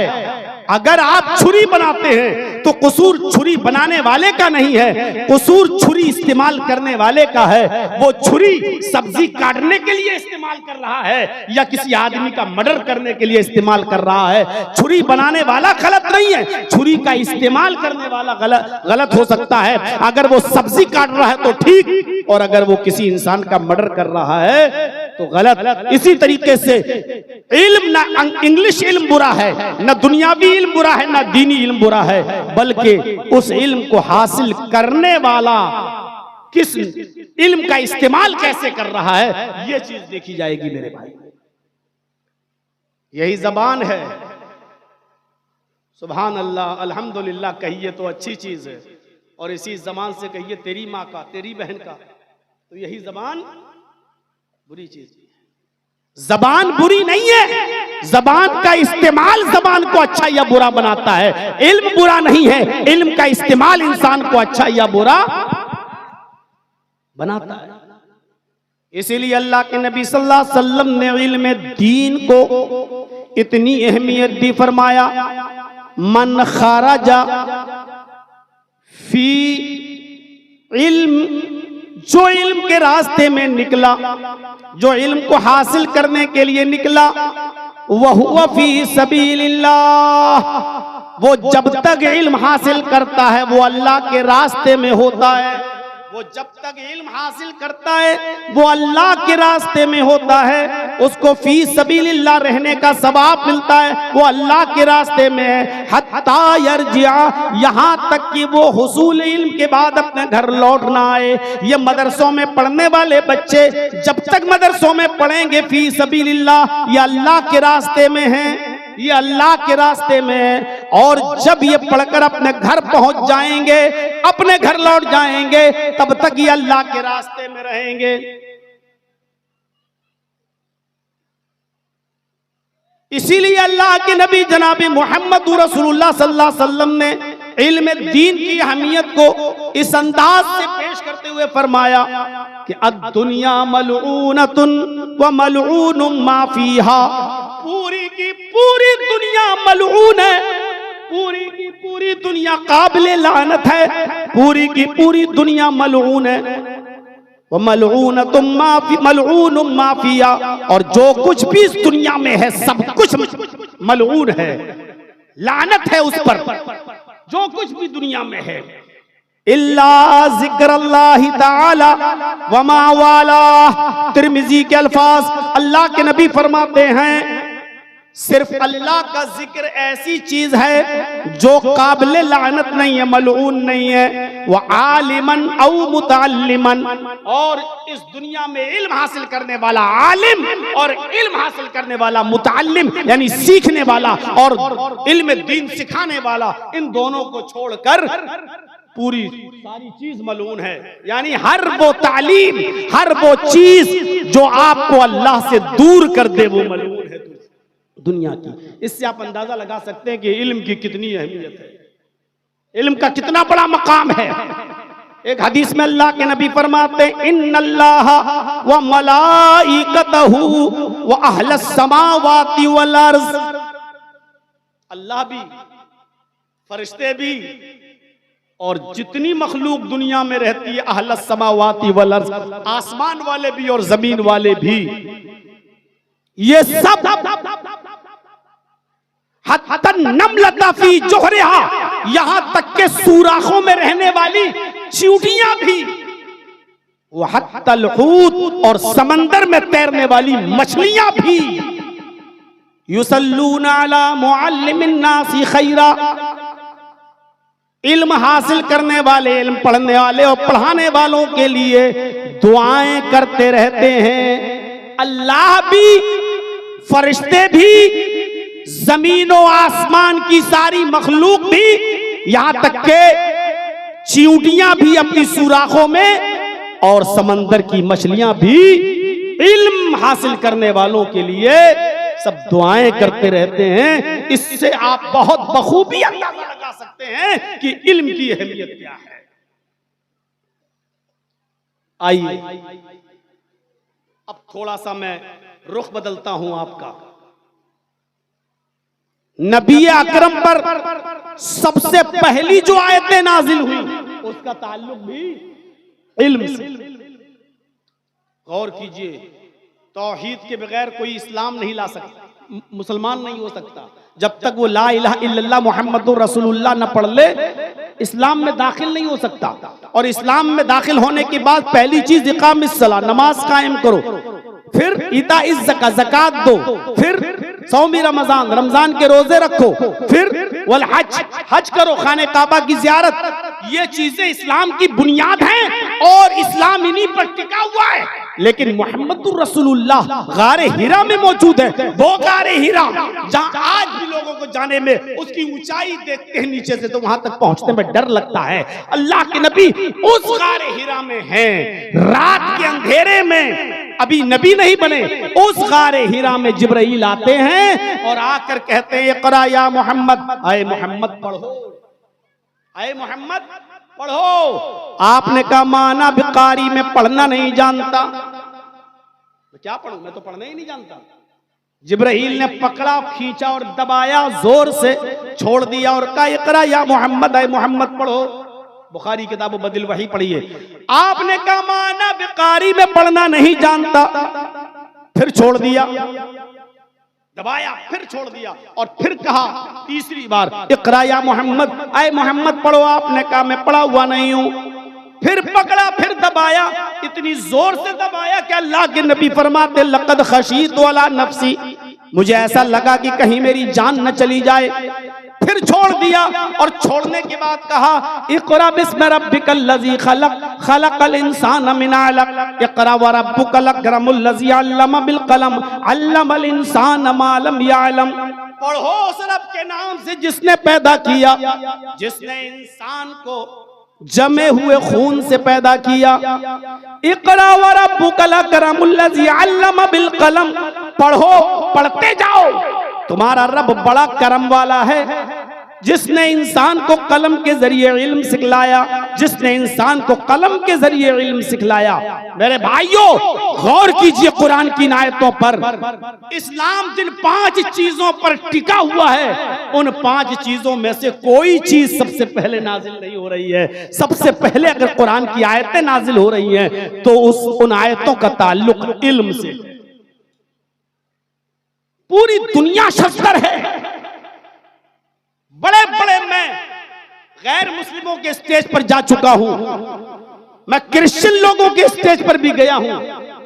बॉम्बे के अंदर सांता क्रूज में एक चर्च है ईसाइयों का। बॉम्बे में प्रोग्राम के मौके पर गया, उन लोगों को मालूम हुआ कि यहां जर्जी साहब आए हैं, तो उन लोगों ने अपने चर्च में भी मुझे दावत दी। और अफसोस मेरे भाइयों गौर कीजिए आप कि मुझसे पहले जो क्रिश्चियन पादरी बोल रहा था, स्पीच दे रहा था, उसने भी यही बयान किया उस चर्च के अंदर कि इल्म सबसे ज्यादा इस्लाम पेश करता है। यहां तक कि कुरान की पहली आयतें इल्म से भरी हुई हैं और ये वो नबी मोहम्मद पेश कर रहा है जो खुद पढ़ा लिखा नहीं है। ये बयान एक ईसाई पादरी के मुंह से मैंने उस चर्च के अंदर सुना है। गौर कीजिए आप, ये इस्लाम की बुनियादी तालीम है जो नमाज का हुक्म नहीं दे रही है, रोजे का हुक्म नहीं दे रही है, ज़कात की तालीम नहीं दे रही है, हज के बारे में नहीं बता रही है, जन्नत जहन्नम के बारे में नहीं बता रही है, पड़ोसियों के हुकूक, गैर मुस्लिमों के हुकूक, जानवरों के हुकूक पर चर्चा नहीं कर रही है। सबसे पहले हुक्म दे रही है कि पढ़ो पढ़ो, इल्म हासिल करो। मेरे भाइयों, गैर मुस्लिम सबसे ज्यादा कुरान की इस आयत को पसंद करते हैं और वो अपनी तकरीरों में, अपनी स्पीच में पेश करते हैं। हजरत अभी तक आपका हुआ नहीं है, इनसे कह रहा हूं, अभी तक हुआ नहीं है आपका। बहुत लेफ्ट डाउन करते हो आप, थोड़ा थोड़ा नीचे कर लो भाई, पीछे भी लोग बैठे हैं, नीचे करो चैनल को, तो मीनार नहीं है, नीचे करो, पीछे भी लोग बैठे हुए हैं। तो ये इल्म है, वो चाहता तो सबसे पहले ला इलाहा इल्लल्लाह की दावत दे सकता था, वो चाहता तो नमाज का हुक्म दे सकता था, लेकिन कुरान की पहली आयतें जो गारे हिरा में नाजिल हो रही हैं, वो क्या कह रही हैं? पढ़ो। और क्या कह रही हैं? उस रब के नाम से पढ़ो जिसने पैदा किया। सब जानते थे कि दुनिया किसने पैदा की, अरब के जाहिल भी जानते थे ये दुनिया बनाने वाला कौन है। आज के मौजूदा इस दौर में एक पढ़ा लिखा और अंग्रेजी जबान का एक्सपर्ट जावेद अख्तर जैसा आदमी नहीं समझ पा रहा है कि ये दुनिया कैसे बनी, किसने बनाई, बनाने वाला कौन, उसका मुनकिर। लेकिन अरब के जाहिल जानते थे कि ये दुनिया बनाने वाला कौन है। अरब के लोग अल्लाह का इनकार नहीं करते थे, कतई इनकार नहीं करते थे। कुरान उनके बारे में कहता है, आए मोहम्मद सल्लल्लाहु अलैहि वसल्लम आप इनसे पूछो मन खलक़स समावाति वल अर्ज़, जमीन व आसमान का खालिक कौन है, तो ये यही जवाब देंगे अल्लाह। इनसे पूछो कि आसमान से बारिश कौन बरसाता है, ये यही जवाब देंगे अल्लाह। इनसे पूछो कि युखरिजुल हय्य मिनल मय्यति व मिनल मय्यति, इनसे पूछो कि जिंदा से मुर्दा को और मुर्दा से जिंदा को कौन निकालता है, अंडे से मुर्गी का बच्चा और मुर्गी से अंडा, जानदार से बेजान चीज और बेजान से जानदार चीज कौन निकालता है, तो ये यही जवाब देंगे अल्लाह। अल्लाह का इनकार नहीं करते थे, वो भी जानते थे कि एक छोटी सी सुई और माचिस का खोखला जब बगैर किसी बनाने वाले के नहीं बन सकता, तो ये जमीन, ये आसमान, ये चांद, ये सितारे, ये सूरज, ये सैयारे, ये कहकशाएं बगैर बनाने वाले के कैसे वजूद में आ जाएगा, बगैर बनाने वाले के कैसे अमल में आ जाएगा। अरब के लोग भी जानते थे कि ये दुनिया ऐसे ही नहीं बन गई, ये चांद, ये सूरज, ये सितारे, ये सैयारे, ये आसमान से बारिश ऐसे ही नहीं बन गई, इनका बनाने वाला कोई है। इसलिए कहा पढ़ो उस रब के नाम से जिसने पैदा किया। ये सबसे पहले कुरान की आयतें नाजिल हुई और हमें तालीम से जोड़ रही है, इल्म से जोड़ रही है। ये इल्म बढ़ता गया, लोग तालीम हासिल करते गए। अब आगे का मरहला देखिए, जंग होती है, जंगे बद्र। उस जंगे बद्र के अंदर 70 काफिर मारे जाते हैं और 70 ही काफिर कैद किए जाते हैं। अब मैं रुख बदल रहा हूं, दीनी तालीम के बारे में सुन लिया, अब आइए ये दीन ही, यही कुरान और हदीस हमें दुनियावी तालीम की तरफ भी मोड़ रहा है। इसलिए ये कहना कि सिर्फ दीनी तालीम ही का हुक्म है कुरान में, ये गलत है। ये कहना कि सिर्फ इस्लामी तालीम का हुक्म है कुरान और हदीस में, ये गलत है। मेरे भाइयों, आज भी मैं ऐसे बहुत से मदरसों को जानता हूं, पूरा हिंदुस्तान घूमता हूं, बहुत से मदरसों को जानता हूं जहां इंग्लिश पढ़ाई जाती है, ना कुरान और हदीस के अलावा कोई चीज नहीं पढ़ाई जाती है, ना हिंदी है, ना वहां इंग्लिश है, ना मैथ है, कुछ नहीं है वहां, सिर्फ अरबी किताबें, उसका तर्जमा, यही पढ़ाया जाता है। पूछा गया आप सिलेबस चेंज क्यों नहीं करते, तो कहा नहीं, दुनियावी तालीम से हमें क्या मतलब, ये बच्चे पढ़ लिख कर फिर दुनिया की तरफ जाएंगे तो दीन की खिदमत नहीं करेंगे।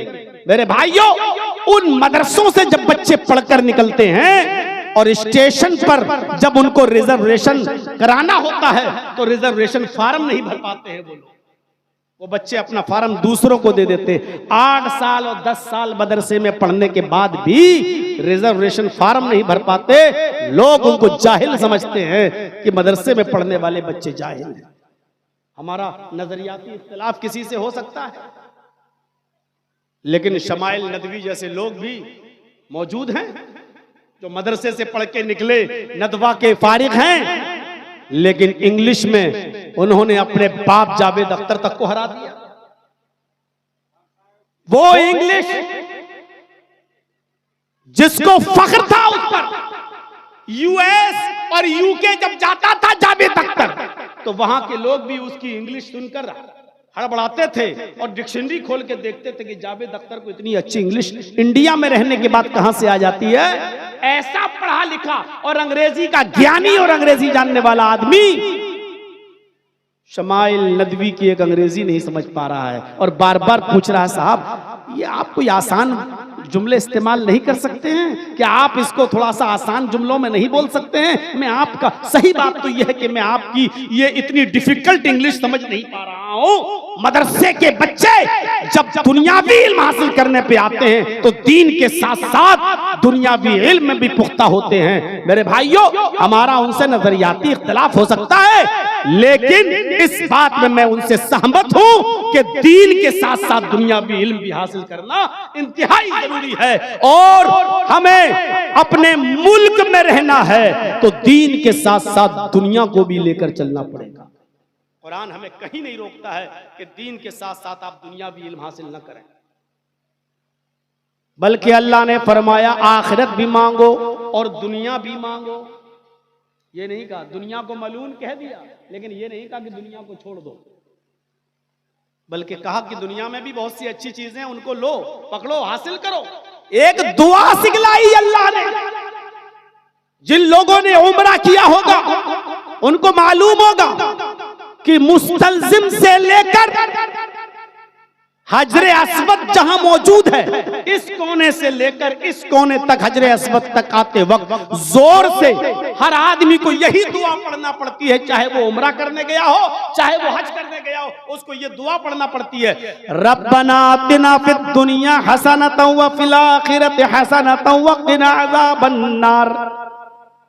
रब्बना आतिना फिद दुनिया हसनतन व फिल आखिरति हसनतन व क़िना अज़ाबन नार। ऐ हमारे रब, हमें तू दुनिया की अच्छाइयां अता फरमा और आखिरत की अच्छाइयां भी अता फरमा, आखिरत की भलाइयां भी अता फरमा। व क़िना अज़ाबन नार, और हमको जहन्नम के अजाब से बचा ले, हमको जहन्नम के अजाब से नजात अता फरमा।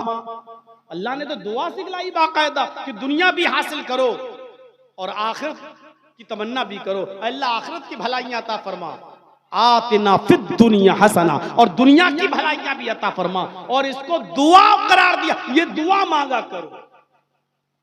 आप दुनिया के बगैर आखिरत नहीं बना सकते। वो मौलवी होंगे जो कहते होंगे दुनिया छोड़ दो, दुनिया से बिल्कुल कतई ताल्लुक हो जाओ। अरे आप बगैर दुनिया के चल ही नहीं सकते, लेकिन दुनिया को जरूरत के तहत इस्तेमाल करो। मैं इसकी एक मिसाल देता हूं, आपकी अकल में आएगी वो मिसाल। आपके पास झोंपड़ी है, घर नहीं है रहने के लिए, सऊदीया चले गए, दुबई चले गए, गल्फ कंट्री चले गए, 5-6 साल वहां काम किया, आपने कमाया, मेहनत करके लाए। अब आपको लगा कि अब हमारे पास पैसा हो गया, घर बनवाओ। अब आप अपने गांव में आके घर बनाते हैं, तो ईमानदारी के साथ बताइए, आप जब अपना घर बनाते हैं तो उसी घर में टॉयलेट बनाते हैं कि नहीं बनाते हैं? हालांकि आप टॉयलेट में 24 घंटे नहीं रहते हैं, लेकिन टॉयलेट भी आपके घर का एक हिस्सा है। आप टॉयलेट में जाते भी हैं, आपको पेशाब लगा, आपको लैट्रिन की हाजत है, तो आप जाते भी हैं और थोड़ी देर बैठते भी हैं उसमें, 5 मिनट 10, चाहे कितना खूबसूरत टॉयलेट बना लो आप, लेकिन आप 5, 10, 15 मिनट से ज्यादा उसमें नहीं रहेंगे।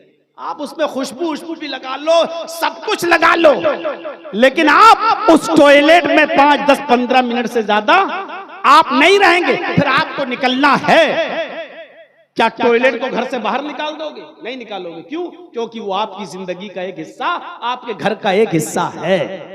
लेकिन टॉयलेट को आप जरूरत के वक्त इस्तेमाल करते हैं, हर वक्त नहीं। दुनिया की यही मिसाल है। आप जिस तरह टॉयलेट को नहीं निकाल सकते हो, आप दुनिया से कतई ताल्लुक नहीं हो सकते हो। जिस तरह जरूरत के तहत आपको टॉयलेट इस्तेमाल करना पड़ता है, उसी तरीके से जरूरत के तहत आपको दुनिया का इस्तेमाल करना पड़ेगा। आपको उसका इस्तेमाल करना पड़ेगा। अब कोई ये कहे कि दुनिया छोड़ दो, तो ये बिल्कुल ऐसे ही है कि घर में टॉयलेट ना बनाओ, टॉयलेट हटा दो। आप नहीं हटा सकते।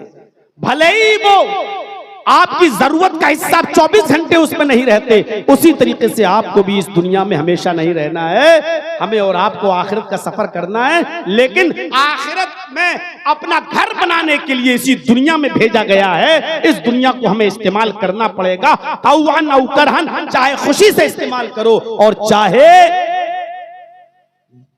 आप बददिली से इस्तेमाल करो, लेकिन इस्तेमाल करना पड़ेगा। मेरे भाइयों सुनिए, ये दुआ सिखलाई अल्लाह तबारक व तआला ने हुसूल दुनिया की, कि दुनिया में जो अच्छाइयां उनको हासिल करो। जंगे बद्र होती है, 70 काफिर मारे जाते हैं और 70 कैद कर लिए जाते हैं। आपने उन काफिरों को जो कैद किए गए मारा नहीं, उनको कत्ल नहीं किया। इस्लाम से पहले जितने भी मजहब इस दुनिया में मौजूद थे, जब कोई कैदी जंग में पकड़ा जाता था तो उन कैदियों को, उन असीरों को मार डाला जाता था, उनको कत्ल कर दिया जाता था। मोहम्मद रसूलुल्लाह ने इंसानियत का सबक सिखाया। आपने फरमाया जो कैदी जंग में पकड़े जाएं उनके साथ अच्छा सलूक करो, उनको खिलाओ पिलाओ और जुर्माना लेकर, माले फिदिया लेकर उनको छोड़ दिया करो। ये सिर्फ इस्लाम की तालीम है, सिर्फ इस्लाम की तालीम। इससे पहले किसी मजहब की तालीम नहीं थी।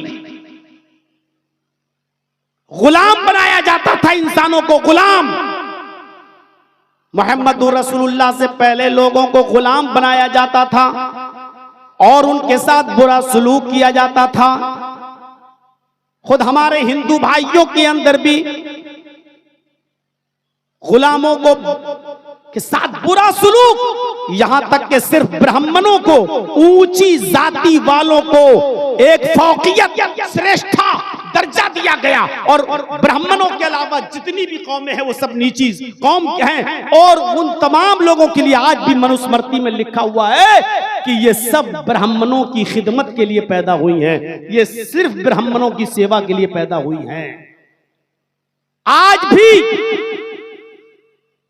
मनुस्मृति के उसी आधार पर देश की राष्ट्रपति द्रौपदी मुर्मू जैसी दलित औरत को आज तक राम मंदिर का दर्शन करने की परमिशन नहीं दी गई। साफ तौर पर लिखा है कि दलित ये ब्राह्मणों की सेवा करने के लिए पैदा हुए हैं। ये इस्लाम जब आया तो मोहम्मद रसूलुल्लाह सल्लल्लाहु अलैहि वसल्लम ने गुलामी को खत्म किया। आपने ऐसी सजाएं मुतय्यन की कि उन सजाओं में गुलाम को आजाद करने का तरीका भी बता दिया। किसी तरीके से लोग गुलामी से आजादी पाएं। मसलन रोजे की हालत में अगर कोई शख्स अपनी बीवी से हमबिस्तरी कर ले, रोजे की हालत में अगर अपनी बीवी से हमबिस्तरी कर ले तो उसकी सजा इस्लाम ने यह बताई कि वो रोजा तो उसका टूट गया, वो रोजा उसको पूरा करना ही पड़ेगा, लेकिन इसके अलावा अब उसके लिए 3 सजाएं और मुतय्यन की। उन 3 सजाओं में पहली सजा यह बताई कि वो एक गुलाम आजाद करे। देख रहे हैं, ताकि इस जुर्म को जो इसने किया है इसकी सजा जब भुगतेगा, एक गुलाम आजाद करेगा तो कम से कम एक गुलाम को तो आजादी मिलेगी, एक आदमी तो इंसानों की गुलामी से छूटेगा। या इसी तरीके से कोई शख्स अपनी बीवी से कह दे अंत अलैया का ज़हर उम्मी, तू मुझ पर मेरी मां की तरह हराम हो गई, जा आज के बाद मैं तुझे हाथ नहीं लगाऊंगा। अब वो शख्स अगर ये चाहता है कि मैं अपनी बीवी को अपनी बीवी बनाऊं, मैंने इसको मां बोलकर बहुत बड़ा जुर्म किया है, तो अब वो अपनी बीवी बनाने से पहले एक गुलाम आजाद करेगा। ये गुलाम को आजाद करने की शुरुआत इस्लाम ने बताई है। ऐसी ऐसी सजाएं मुतय्यन की हैं कि उन सजाओं में गुलाम को आजाद करना। जब 70 कैदी गिरफ्तार किए गए तो अल्लाह के नबी ने फरमाया हम इनको छोड़ने के लिए तैयार हैं, जुर्माना दो, माले फिदिया दो और ले जाओ, माले फिदिया दो और ले जाओ। बहुत से लोग अपने अपने रिश्तेदारों को छुड़ा लाए, इतना माल दिया, चलो जाओ ले जाओ।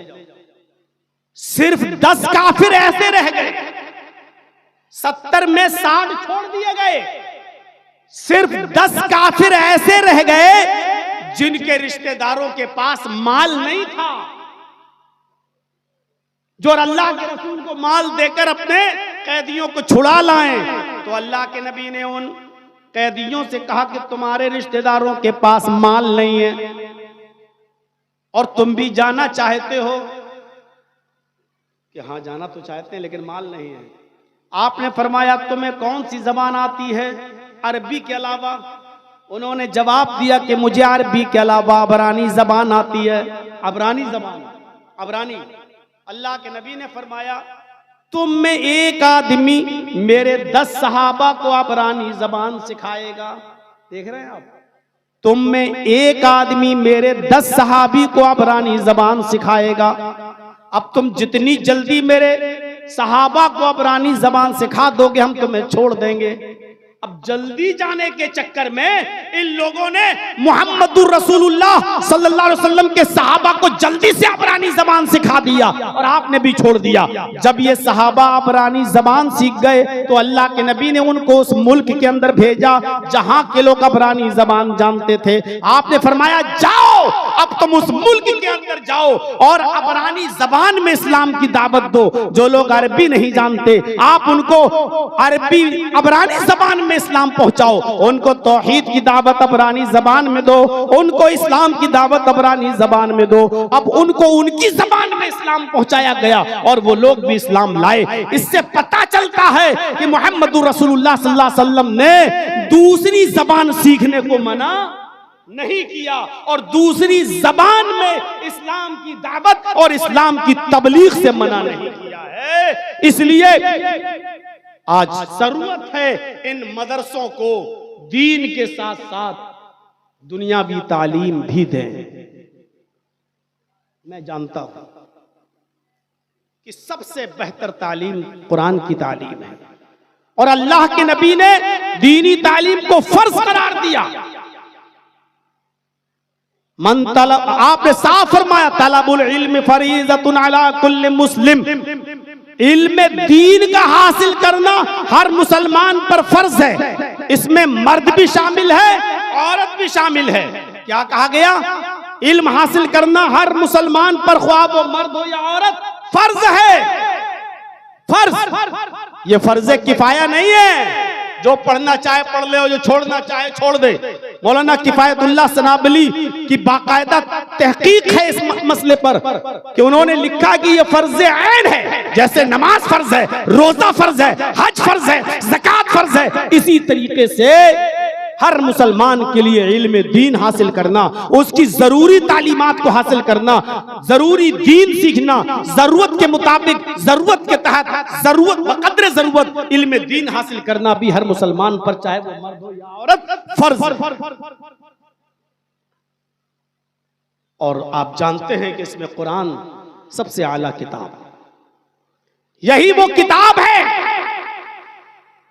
पहले इल्म दीन हासिल करने से पहले आपको इस कुरान की हैसियत, इसकी हक्कानियत, इसकी आज़मत को समझना पड़ेगा। दुनिया के सारे मजहब उठा लो, हिंदू धर्म, ईसाई धर्म, यहूदी मजहब, कोई भी मजहब उठा लो और चैलेंज के साथ उन लोगों से पूछो कि वो अपनी किताबों में ये बताएं, सिर्फ ये बताएं कि वो कैसी किताब है। बाइबिल से पूछो, बाइबिल इंजील बता तू कैसी किताब है, इंजील नहीं बताएगी। जबूर से पूछो आए जबूर तू कैसी किताब है, जबूर नहीं बताएगी। आप हिंदू धर्म की किताबों से पूछो, वेदों से पूछो आए वेद बता तू कैसी किताब है, वेद नहीं बताएगा।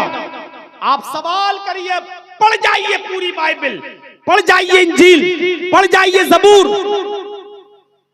सारी किताबें पढ़ जाइए और पढ़ जाइए वेद और पूछो क्या है वेद बता कौन सी किताब, कोई किताब आपको जवाब नहीं देगी। आप कुरान से पूछो आए कुरान बता तू कैसी किताब है, आए कुरान बता तू कैसी किताब है, कुरान जवाब देगा ज़ालिकल किताबु ला रैब फीह, ये कुरान ये किताब बिला शक व शुबा दुरुस्त है, इसमें शक करने की कोई गुंजाइश नहीं। ये कुरान आपको जवाब देगा। आप दूसरी किताबों से सवाल करो, आए किताबों तुम किन लोगों के लिए उतारी गई हो, किन लोगों के लिए भेजी गई हो, पूरी इंजील पढ़ जाओ जवाब नहीं मिलेगा, पूरा जबूर पढ़ जाओ जवाब नहीं मिलेगा, वेद पढ़ जाओ जवाब नहीं मिलेगा। आप कुरान से पूछो क्या है कुरान बता तू कैसे, तू किन लोगों के लिए आया है, तुझे किन लोगों के लिए उतारा गया है, कुरान जवाब देगा हुदल लिल मुत्तकीन, ये कुरान अल्लाह से डरने वाले लोगों के लिए हिदायत है, मुत्तकीन के लिए हिदायत है, ये कुरान अल्लाह से डरने वाले लोगों के लिए हिदायत है। कुरान आपको हर सवाल का जवाब देगा। आप दूसरी किताबों से पूछो आए किताबों बताओ तुम किस महीने में उतरी, अल्लाह की कसम इंजील नहीं बताएगी कि वो किस महीने में उतरी, जबूर जवाब नहीं देगी कि वो किस महीने में उतरी। हिंदू भाई अपने वेदों को पढ़ के नहीं बता पाएंगे कि वो किस महीने में उतरे हैं, किस महीने में नाजिल हुए हैं, या वेद व्यास जी ने उनको किस महीने में लिखा है, नहीं बता पाएंगे। आप मुसलमानों से पूछो, कुरान से सवाल करो, आए कुरान बता तू किस महीने में नाजिल हुआ, किस महीने में उतारा गया, तो कुरान आपको इस बात का जवाब देता हुआ नजर आएगा। शहरु रमज़ान अल्लज़ी उन्ज़िला फ़ीहिल कुरआन, रमजान का महीना वो बाबरकत महीना है जिस महीने के अंदर कुरान नाजिल किया गया है। कुरान आपको इस बात का जवाब देता हुआ नजर आएगा। आप दूसरी किताबों से पूछो, आए किताबों तुम किस रात में नाजिल हुई हो, दिन में हुई हो या रात में, न जबूर बताएगी, न इंजील बताएगी, न वेद बताएगा, न गुरु ग्रंथ बताएगा, न जैनिज्म बताएगा।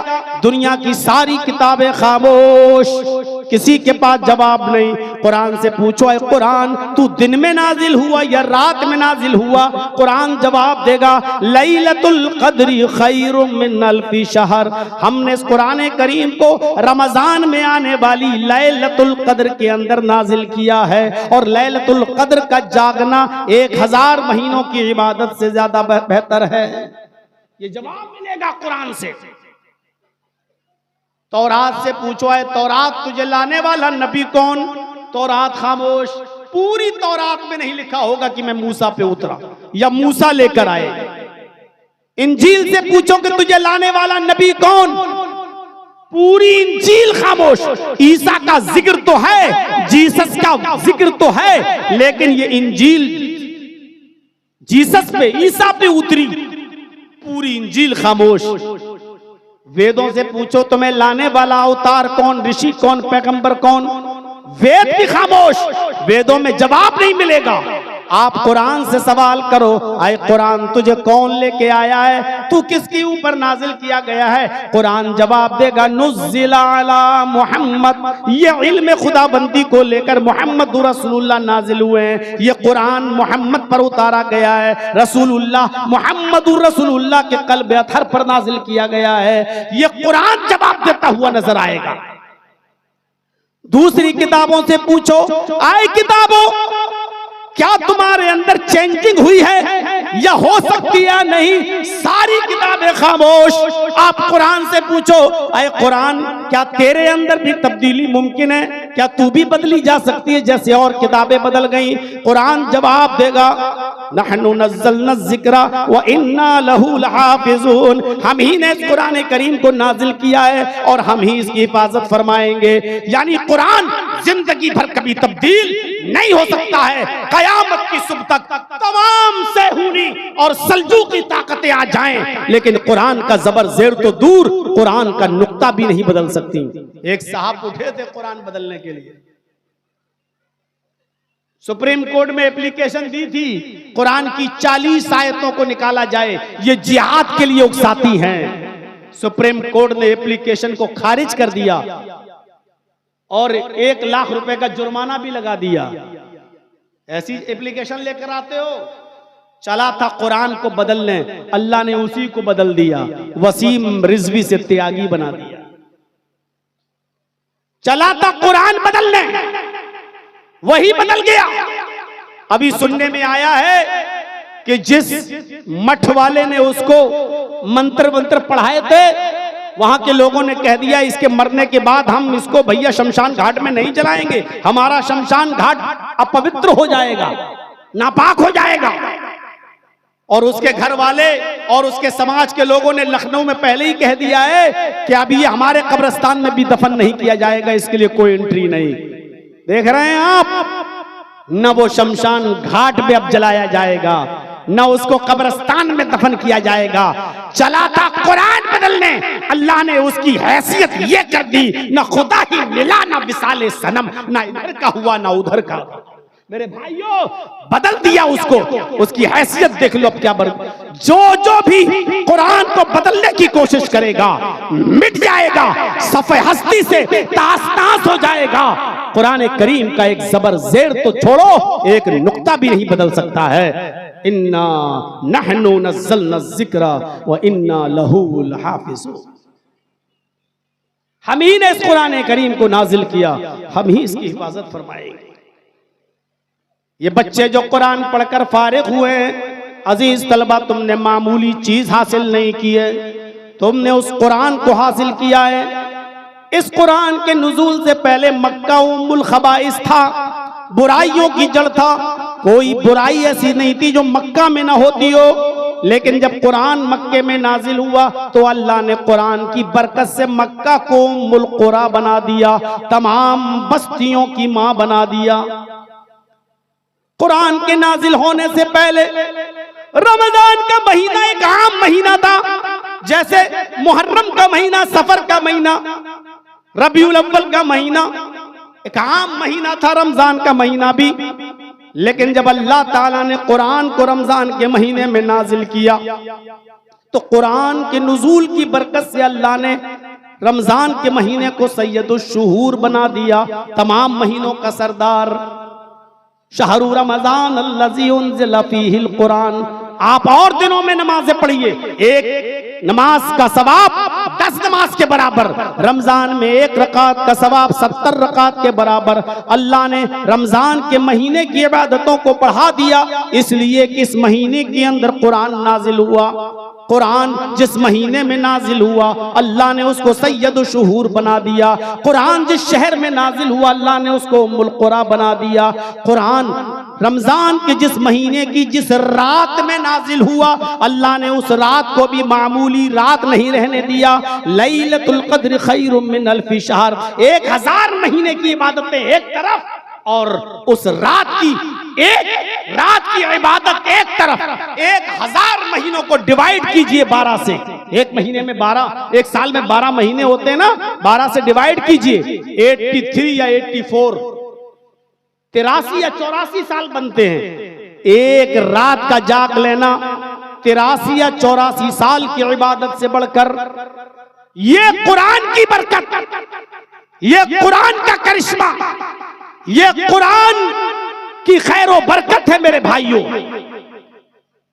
ये कुरान जो जिब्रील लेके आए, जिब्रील तौरात भी लाए, इंजील भी लाए, जबूर भी लाए, लेकिन जिब्रील का मकाम आम फरिश्ते की तरह था। जिब्रील का दर्जा कोई नहीं था, बस वो भी एक आम फरिश्ता थे।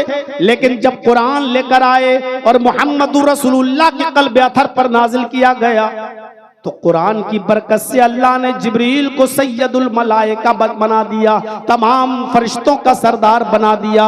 अब जिब्रील मामूली फरिश्ता नहीं रहे, बल्कि अल्लाह ताला ने सैयदुल मलाइका बना दिया, तमाम फरिश्तों का सरदार बना दिया। कुरान जिस नबी के ऊपर उतरा, अल्लाह ने उस नबी को इमामुल अंबिया, तमाम पैगंबरों का इमाम बना दिया, तमाम पैगंबरों का इमाम। और शॉर्ट में एक जुमला कह दूं, कुरान जो पढ़ते हैं या कुरान जो पढ़ाते हैं, दुनिया की सबसे बेहतरीन मखलूक। अल्लाह के रसूल ने कहा, खैरुकुम मन तअल्लमल कुरान व अल्लमह, तुम में सबसे बेहतर लोग वो हैं, सबसे अच्छे लोग वो हैं जो कुरान को खुद सीखते हैं और दूसरों को सिखाते हैं। सीखने वाले भी सबसे अच्छे और सिखाने वाले भी सबसे अफजल। गौर करो इस सफ़े हस्ती पर। बहुत से लोग केमिस्ट्री भी पढ़ाते हैं, फिजिक्स भी पढ़ाते हैं, बायो भी पढ़ाते हैं, साइंस भी पढ़ाते हैं, मैथ भी पढ़ाते हैं। उनसे कोई शिकायत नहीं है मेरे भाइयों, आप गलत नहीं करते हैं, अच्छी बात है।